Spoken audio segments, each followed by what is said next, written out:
Prezados cursistas, sejam bem-vindos à disciplina Seminário Integrador de Prática Docente 1. Essa disciplina será conduzida por mim, professor Marco Vilarta, pela professora Mauricéia e pela professora Helena. E nessa disciplina, nós vamos trabalhar com vocês um processo de integração dos conteúdos, dos conhecimentos, dos conceitos que vocês viram e trabalharam nos módulos, né, nas disciplinas desse módulo, pensando numa integração entre ensino e pesquisa.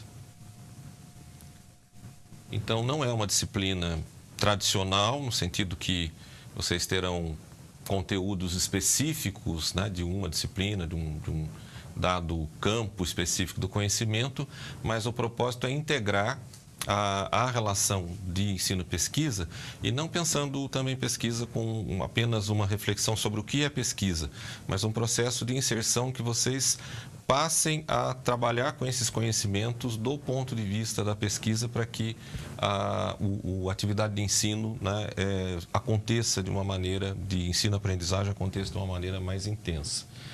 Então, nós temos dois objetivos, né, dentro dessa disciplina. Um deles, como eu já comecei a falar, é de integrar esses conhecimentos, né, esses conceitos trabalhados na disciplina do módulo, né? E, claro, nós estamos num curso de letras de língua portuguesa, então nós vamos procurar endereçar isso para uma reflexão sobre ensino-aprendizagem de língua portuguesa. E um outro objetivo é atender ao requisito legal de prática como componente curricular. É uma exigência da base legal, né, que fundamenta e regulamenta e avalia os cursos, que haja não só a apresentação de conceitos, mas que já se comece a integrar esses conceitos em uma prática do conhecimento, e nesse sentido essa disciplina, como outras que virão na sequência desse formato, pretende cumprir isso. O percurso da disciplina, ele vai ser constituído por atividades de reflexão e construção de conhecimentos, né? Então, é claro que nos módulos vocês já passaram por isso, mas vocês vão construir uma reflexão sobre a construção isolada em cada uma, como que esses conhecimentos conversam, né? Então, aí cai no segundo tipo de atividade, essas duas instâncias, né? Essas duas formas de atividade conversam entre si, integração de vivências nas disciplinas do módulo que vocês já cumpriram, que vocês já fizeram.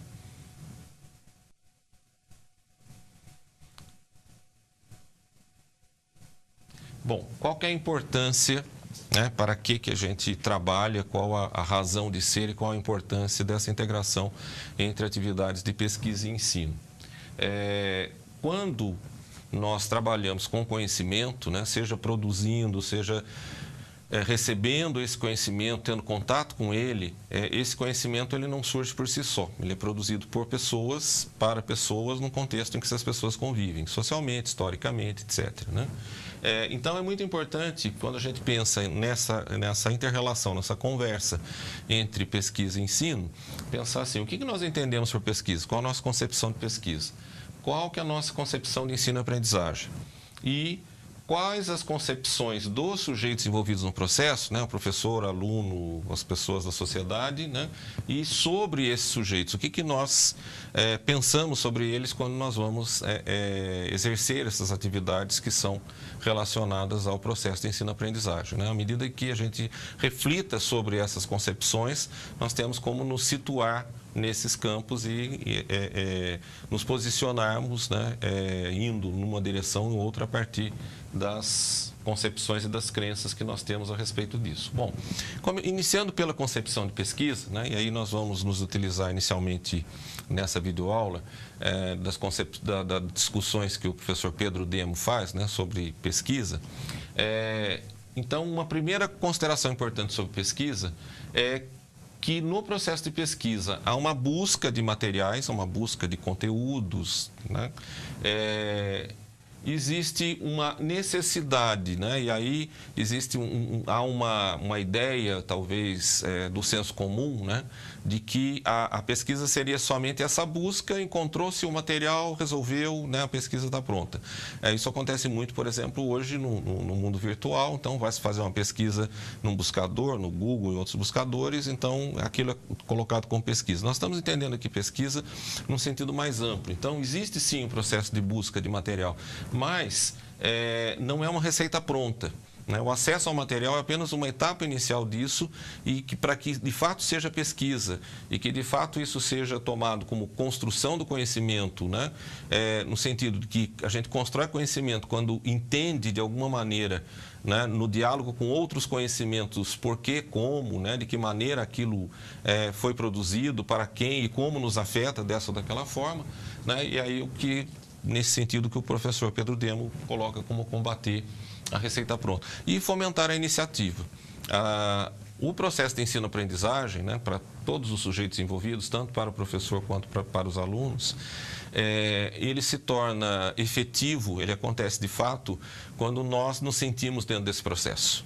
Então, isso significa que quando nós temos essa iniciativa, quando nós somos despertados para a curiosidade, para a necessidade de nos colocarmos, de entendermos, de relacionarmos, né, de compararmos, isso realmente aí vai acontecer e vai acontecer de uma maneira interessante. Um segundo aspecto importante, pensando-se na concepção de pesquisa, é a questão da interpretação própria, né? Se o conhecimento, às vezes as pessoas se perguntam, mas por que eu preciso ficar estudando o autor X, a teoria Y ou quaisquer dessas coisas, né? Na verdade, é sempre bom lembrar que o conhecimento não nasce por si só e que ele não é único, né? Cada época, cada sociedade, cada grupo de pessoas, a partir do olhar daquilo que quer entender do mundo, recorta o mundo de uma determinada maneira e produz conhecimento também de uma maneira compatível, né, com esse interesse, com esse ponto de vista que ocupa. Então, quando a gente pensa na questão da interpretação própria, a própria condição de nós entendermos, né, por que isso foi visto dessa maneira, atendendo a quais necessidades, as nossas necessidades são essas também, né, até que ponto aquele conhecimento atende às nossas necessidades, a gente tem essa instância da interpretação própria. Claro, a compreensão, mas pensando essa compreensão de uma maneira mais ampla, não como uma coisa mecânica, entendi, ponto final, toco a vida como se nada tivesse acontecido. Eu tive, na verdade, um encontro nessa compreensão com uma pessoa, uma outra pessoa, um outro ser humano, um grupo de seres humanos que estão ou estavam no mundo e produziram aquele conhecimento a partir do seu ponto de vista, né? E compreensão acaba sendo esse diálogo.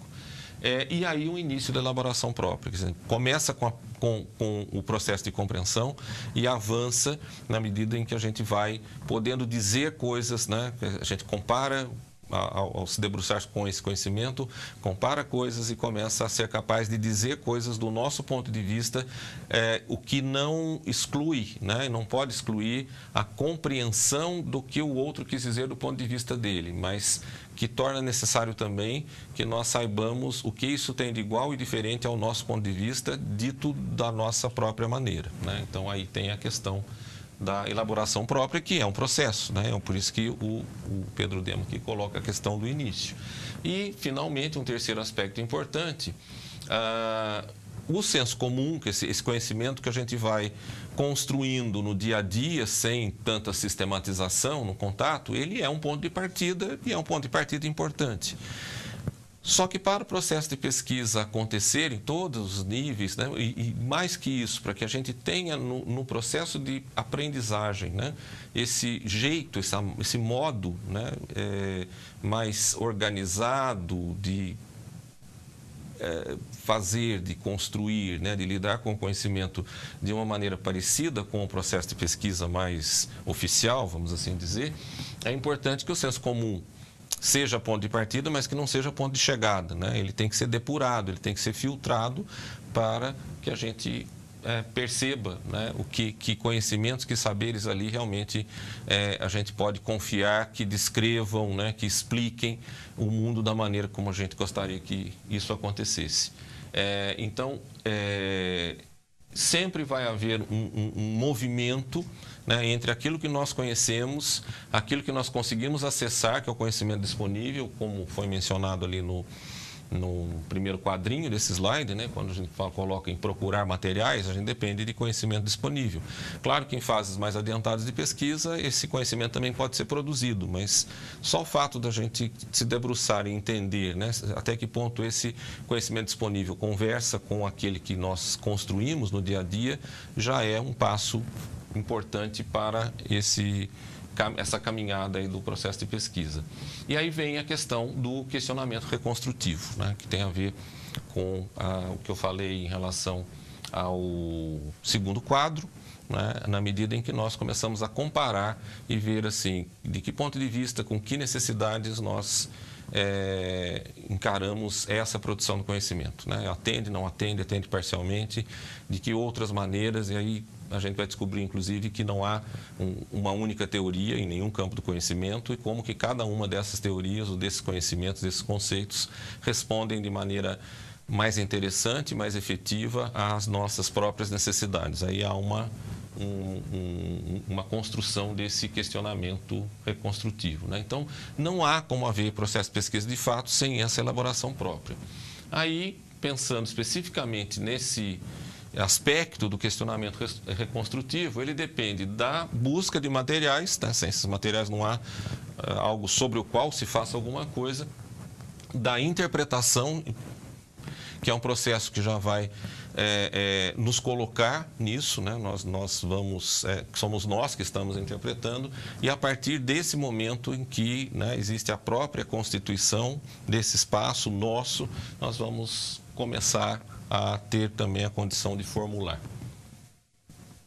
Bom, indo para a questão do ensino-aprendizagem, nós podemos comparar, né, o Pedro Demo faz aqui uma comparação do que seria uma concepção de meramente ensinar, né, em que há uma cópia direta, há uma prova reprodutiva, a questão de se decorar, né, como a gente fala popularmente, da decoreba, a reprodução de um texto, apenas um fichamento informativo, uma realização só do que foi estritamente mandado, quer dizer, eu cumpro aquela tarefa exatamente naqueles limites, sem pensar muito em como aquilo me afeta, né? Como é que eu compreendo aquilo, como é que eu delimito aquilo. E reduzir a educação simplesmente a um conjunto a uma lista de regras a serem seguidas. Quer dizer, eu cumpro aquelas regras, não sei muito bem para quê, mas, né, enfim, cumprida a tarefa, eu viro a página, vou para frente e esqueço, inclusive, aquilo, porque deixa de ser significativo. Comparativamente, quando nós pensamos no processo de aprendizagem como um circuito, né, que nós, inclusive, reaprendemos a todo momento a aprender, à medida que a sociedade se transforma, o processo de aprendizagem também se transforma, na medida em que nós vamos nos transformando na realização, na vivência das etapas da nossa vida, isso também se transforma, nós teríamos outras operações a serem feitas, né? Contra-ler, elaborando a argumentação, né? Quer dizer, o que é contra-ler? É pensar de que outras maneiras aquilo poderia ser lido, né? Ou poderia ser concebido, né? Ou desenhado, ou elaborado, né? Então, não sobrepondo isso à perspectiva que o autor construiu, né, de onde esse conhecimento veio, produziu, mas criando esse diálogo, criando essa perspectiva comparativa. Refazer com linguagem própria, interpretando com autonomia. Quer dizer, se nós não somos capazes de dizer com as nossas próprias palavras, nós não estamos sendo capazes de produzir conhecimento, né? E mesmo quando a gente acha, mas é só para repetir, mas o repetir, mecanicamente, ele não produz conhecimento, né? Isso tem um impacto que todos nós conhecemos muito bem, que assim, num dado momento, nós fazemos isso e pouco tempo depois nos esquecemos, nem sabemos mais o que nós lemos, o que nós estudamos, né? Então, para que realmente isso se interiorize, há essa necessidade de que haja linguagem própria, porque isso significa que fez parte de nós, né? Reescrever criticamente, quer dizer, essa linguagem própria pode ser tanto no falar como no escrever, tem que estar nas duas instâncias, né? Então, quando eu vou escrever sobre isso, eu tenho que escrever o que em parte, às vezes, o que o outro disse, esse conhecimento como foi produzido, sendo capaz de tomar decisões, né? Até que ponto eu trago para isso essa contraleitura ou não, mas eu tenho essa contraleitura, eu tenho essa perspectiva crítica e, tendo a perspectiva crítica, eu posso escolher o quanto dela eu vou colocar na minha escrita, né? Em que momento isso é mais conveniente e menos conveniente, em que medida.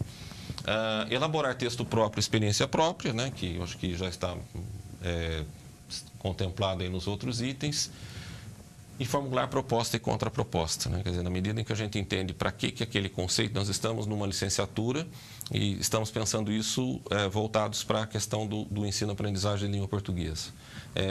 A nossa realidade, a nossa história, né, de ensino-aprendizagem e a história de ensino-aprendizagem com a qual nós nos deparamos, né, alguns de vocês, inclusive, já atuam em sala de aula, permite e exige, de uma perspectiva de aprender a aprender, que a gente seja capaz de formular, né, de reformular isso e pensar, sim, né, isso é interessante, entendi, me coloquei, né, mas o que da situação que eu vivo, que eu conheço, me instigaria a reformular, a reescrever, a repensar isso total ou parcialmente. E, finalmente, ainda dentro dessa questão de concepção de ensino-aprendizagem, sintetizando, né? A gente pode pensar, então, que educação não é só ensinar, instruir, treinar, domesticar, mas, né, contrariamente a isso, nós podemos ter uma outra concepção de educação como formar autonomia, né, uma autonomia crítica e criativa do sujeito histórico, né, e que saiba fazer isso de uma maneira competente, né? Não é só digamos, um palavrório, não é só uma recitação, não é uma chatice de se opor a tudo, mas é ser capaz de comparar as perspectivas e se entender dentro desse processo. E, finalmente, concepção dos sujeitos envolvidos e sobre os sujeitos envolvidos, né? Isso demanda que nós olhemos para o aluno, né, não como um objeto de ensino, né, não como uma coisa simplesmente, não como um ponto de chegada inerte, né, mas, contrariamente, como um sujeito do processo e um parceiro de trabalho, né? Essa desumanização do aluno, né, e essa retirada da condição de sujeito dele, como ele simplesmente fosse uma caixinha que recebesse esses conhecimentos, inviabiliza o próprio processo. Na medida que a gente enxerga como um sujeito que também tem que ser capaz de fazer essas mesmas operações no seu mundo, na maneira como ele está no mundo, que vai ser diferente da nossa, mas ele também tem que ser capaz de fazer essas contraleituras, esse posicionamento, essas comparações, e nessa medida nós vamos fazer um trabalho da mesma natureza, embora com funções diferentes, né? Então é um parceiro, nós vamos continuar sendo professores, eles alunos, mas dentro de um mesmo objetivo e dentro dessa concepção de que nós somos parte, né? Nós somos seres humanos, sujeitos, partes desse mundo, então há algo a ser buscado em comum. E esse trabalho em conjunto, então, ele pressupõe um respeito à individualidade, à condição singular de cada aluno, a sua história de vida, as suas condições emocionais, físico-afetivas, mas também né, eu falava agora há pouco da questão estamos no mundo, somos humanos e tal, de uma questão que o Pedro Demos chama de solidariedade, né? A gente poderia também caracterizar como esse fazer junto, quer dizer, a maior parte das grandes questões de natureza existencial, em todos os aspectos da vida, são comuns a nós, né? Tanto a nós, professores, quanto aos alunos. Então, a maneira como nós atuamos nisso, recortamos isso, né? Construímos as escolhas que nós fazemos podem ser diferentes, mas nós podemos e devemos construir essa perspectiva de nos perceber, né, como necessariamente nesse estar juntos, né, nesse fazer juntos. Então, é esse o rumo, né, da disciplina, e para cumprir isso, nós vamos realizar uma série de atividades que vão procurar fazer com que vocês reflitam sobre o processo percorrido e comecem a ser capazes de exercer essa solda, né, entre essas reflexões que já foram desenvolvidas, né? Então, desejo aí um bom trabalho para todos nós nesse módulo.